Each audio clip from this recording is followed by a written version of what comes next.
Welcome back, Sammy Ripz. Hope everybody's having a beautiful Sunday evening. You know I am as usual. You saw my videos earlier, man. We were hanging out, having a good day, all that. But this one here, we haven't done a Sammy Ripz story time in quite a while. So I know some of my diehards that watch all the time, they like my Sammy Ripz story time. So we're going to do one. We're going to do one right now because I talked to my good friend Gary the other day. And, like every time I see one of my old school friends that watches, they're like, hey, dude, I got a story. We get to talk, and it's like, yeah, tell this one. So I am going to tell this one. This is a good one. This one is Courtney and the keg of beer. So those of you guys who know me already know where this story's going. Does not end well for me, like most of them don't with her, but love you, honey. She's a beautiful lady, been by my side for a lot of years. So this one was back in 2011. It was my 27th birthday before kids. It was my last birthday before kids.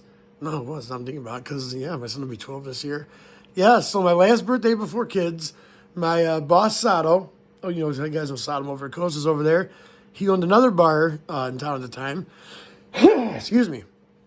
And so my wife, my beautiful wife, decides, hey, I'm going to get a couple kegs of beer and, get something planned over here, get all Sam's friends over here. And it was really cool, but that's, we'll get into that story in a minute. Really cool. Love you, honey. Thank you. But me and Gary, my good friend Gary, we were invited to play 18 holes at Montecito that morning for my birthday, which you guys know Montecito's a cool place. If you guys ever been in there, it's really cool, man. Dope course. You don't get in there very much. You got to be a member or know somebody, obviously, like we did. So my dad and his buddy, that's how we got in there. We went out there, played 18 holes, had some beers. It was a great time, man. It was a cool time. And we're like, man, we got some time to kill before my party. So let's go play 18 over at Silveridge. So we hauled from Montecito over to Silveridge at another 18, had a couple, This was my drinking day still. And going over there, long story short, we were about, I'm just congested today, an hour and a half late to my own party that my wife threw for me. So there's a great start already. We showed up quite a few in. I was at least. He was driving, but, it was my birthday, so whatever. We're golfing all day, playing 36 holes of golf. Oh, yeah. It was a great day. So we get there, man. Everybody's there. We're having a great time, as usual. You remember my old days, everybody getting together, man. That was the good old days before kids and all that, which I love the kids. Everyone loves the kids, but that was the great old days, man. And we're all having a great time. It's getting about bar close, and me and Gary, we go up to Sodom and be like, hey, bro, you mind if we take the cake back to Gary's house? We'll bring it back so you get your refund or whatever, it's the return on it, all that. He's like, yeah, man, I don't care. You guys go ahead, just make sure you bring it back. So I got to pay the deposit.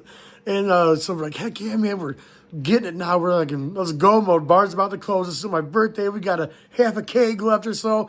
So we get it in his car. He had the HHR at the time. Remember that, Gary, the HHR? We got in the back of that thing. We're get over to people. I almost said people. Gary's house. And my phone rings. We got the keg. We're already pouring drinks. And it's Courtney. And I'm like, Gary. I said, I messed up. I said, we forgot Courtney at the bar. I'm like, oh my gosh, I grabbed the cows in such a hurry to get the keg. I forgot my wife. And you all know how that goes. Because you know me and my wife, I'm not going to repeat the phone call because it was, even though it was 11, 12 years ago, I still remember it word for word. And there were some very choice words in that phone call, believe you me. So I'm just, I answer it, and she's just tearing me a new one. I'm not going to get into it. I'm like, I'm leaving right now. I'll come pick you up, I promise. She says, I already got a ride from Julie and Sato and hung up on me. And I'm still like, deer in headlights. Looking at Gary. He's looking at me. I got my cup in my hand. And we both nervously, I reach my cup out. And he pours it. We're both shaking. Because I realized at that point, I said, well, I still got a half hour of my birthday left. I'm already completely, you know what? My couch was real comfortable for the next couple of days after that. That's all I'm going to say. Love you, honey. We still, she stuck with me after that and had kids. Me and Gary finished a cake off with a couple people. Yeah. Long story short, the moral of the story is do not forget your wife at the bar when you're trying to get a cake back to your buddy's house. Like I always say, you know how that went for me. Not good at all. Yeah. You guys ask her about that one next time you see her. Maybe don't. Yeah, ask her. It'll be fun. But like I always say, much love. Peace out. Thank you for Sammy Ripz Story Time.